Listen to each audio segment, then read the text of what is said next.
first, I'd like to say that the first time I saw you, I absolutely hated you. Okay, in my defense... I think she's going somewhere. Hang on. In my defense, it was on Dr. Horrible. But after that, I saw you in Firefly. Love you. But after that, I saw you in Buffy, and I thought you could be normal.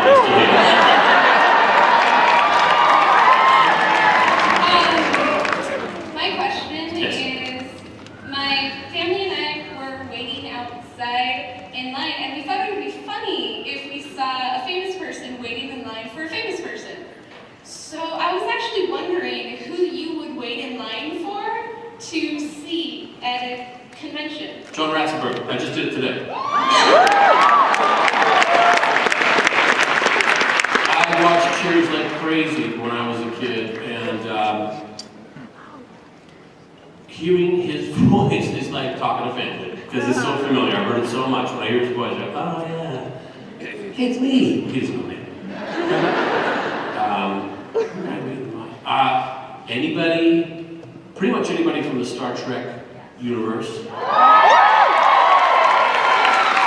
I was fortunate enough to sit down and have dinner with almost the entire bridge crew, save for the captain and Wesley Crusher, at one dinner. I've had dinner with Wesley Crusher, with Will Wheaton, but at one dinner we had LeVar Burton, we had Marina that's what I said.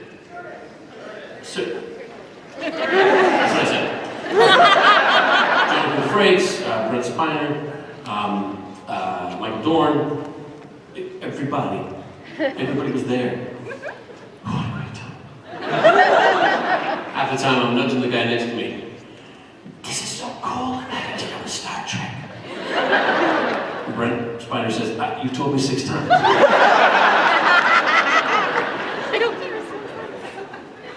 One of the best parts, one of my favorite things, this is my favorite thing, by the way, to do at cons, is the panel. See where you guys are at, and when you laugh at my crappy jokes.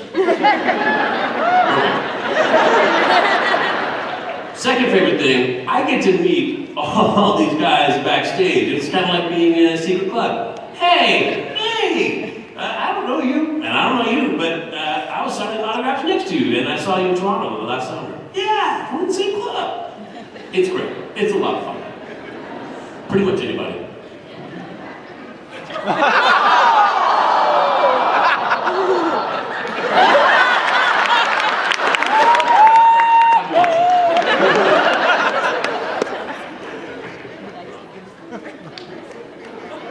Good job.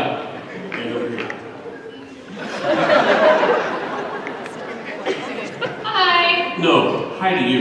Oh my gosh. Nice to meet you.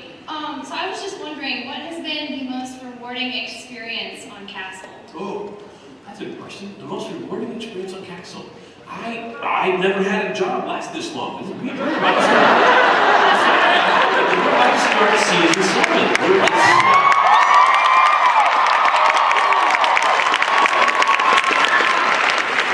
I worked with a lot of talented and amazing people. So many of whom, guys, I can't stress this enough. So many of whom you never see because they're never on TV.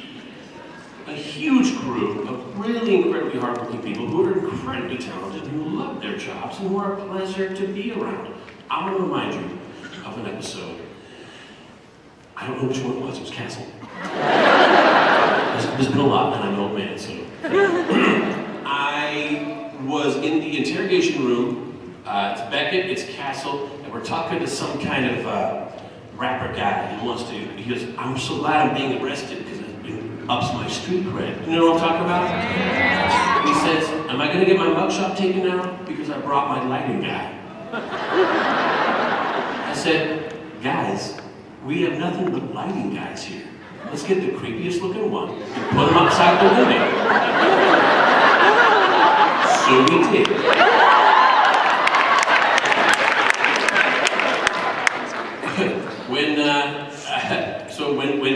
He goes, I got my lighting guy here, and we look to the window, and there's this dude with a long goatee and tats all over him, he's shaved head, and he goes like this.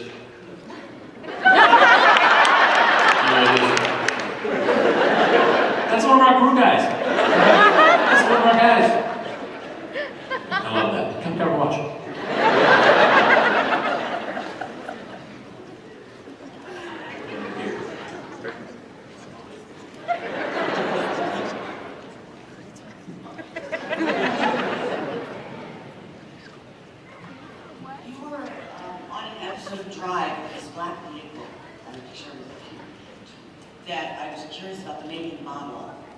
That's a Dodge Challenger. Okay. That is a Dodge Challenger. I want to say the year was a 7. Yeah, probably 9. 73. I think it was a 73 or 74 Dodge Challenger. Dodge Challenger. When you were doing 60, it felt like you were doing 180. Because that motor gets right in it, and mice live in it. Was it a car that you had owned, or were you just... Oh, no. They hand you those things to use on TV. Yeah. I need to sign up for that. Yeah. Have a watch.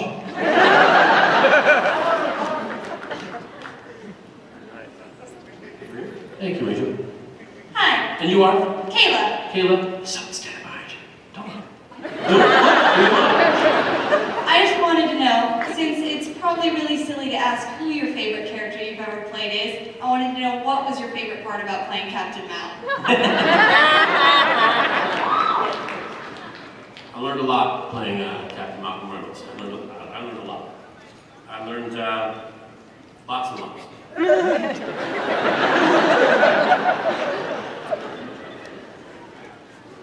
I had an idea as to what acting was, and that idea evolved or changed or flipped entirely once I worked with Chaucer Reed. I would say, there are actors who talk about acting like, don't talk to me and don't call me by anything other than my character name when I'm a kid. I'm not into that. I'm sorry. Some people, I think, maybe find acting very difficult and they have to go to extremes. That's fine, because they do wonderful work. That's not my flow. Not my jam, folks. I pretend. I don't like to get shee-shee-foo-foo about the process and how I pretend and all that kind of stuff. I just do what I do, and don't like to torture anybody with the process.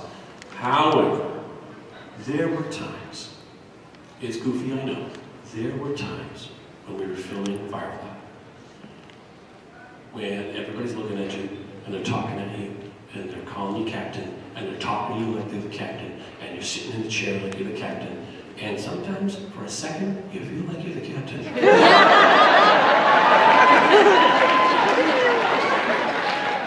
There were times on a break, or when I was like, I gotta go memorize these lines, and I'd go to we had 2 sound stages next door to each other. One had the big cargo bay and the med lab, and one had the entire top floor from front to back. And I would go on that one, or the other, when they weren't being used. And I'd be walking around the kitchen, sitting in my rocking chair. The rocking chair was Mal's. Doing my lines, walking around, putting my lines in my pocket, doing them out of my head, trying to get into that headspace, doing the actor shoo-shoo-foo stuff, and for suspended moments, you look around and that place felt like home, and it felt like you belonged there, and you felt like the captain of a spaceship. Those were pretty cool times.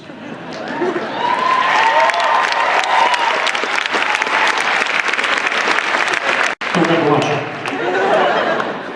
Question over here? Hi, huge fan. This is really for my mom. She's a huge fan of you. So I wanted to ask you about Dr. Horrible 2, and if you knew anything about it, or everything, because we love that to happen. I know the title. I know how it opens, and it's essentially the bare bones of how the plot starts. I know the title of 2 songs. And I know everybody's super busy right now, especially Josh, doing I can't remember what. Some small. But once everybody frees up, I know it's something we want to do. Sometimes. Okay. I can go on, but apparently it's 6:44. Here, grab a watch. Okay. Well, thank you so much. This side? Yes, I have a question. If you had taken the opportunity to pitch Bruce Campbell as that poser Parker, aka Jenna Snow, to Josh Whedon. And further, everybody's familiar with your acting skill and what you've been in, but maybe you can give us a little bit about how you feel about the whole musical side of Dr. Horrible. First of all, Bruce Campbell as anything. Let's pitch that.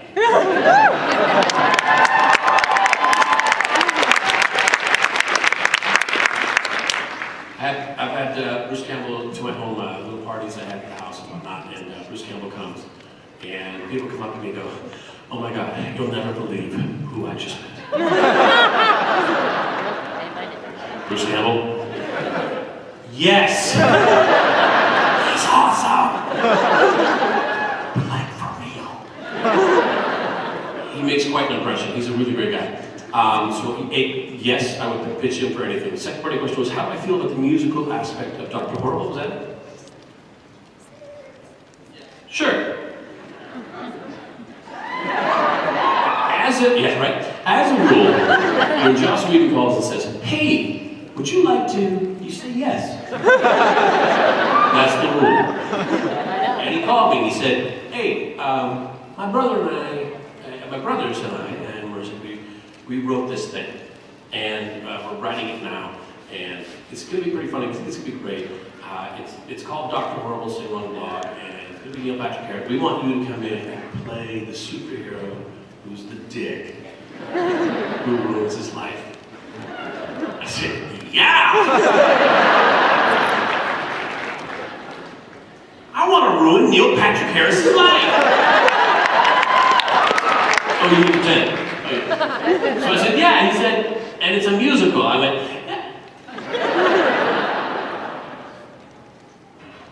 "Yeah." They were very good about helping me out through that. I can carry a tune in a bucket. I really can. People say, "Hey, if Dr. Horrible was on Broadway, would you play your role?"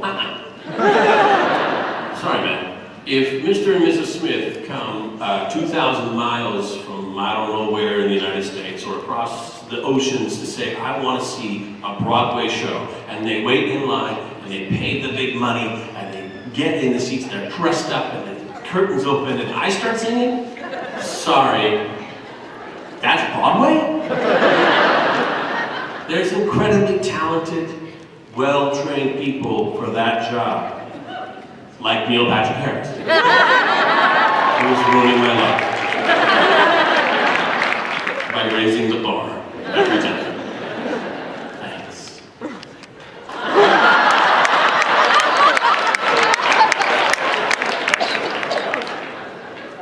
But, I tried to stop me from doing Dr. Horrible too. Grab watch, bud.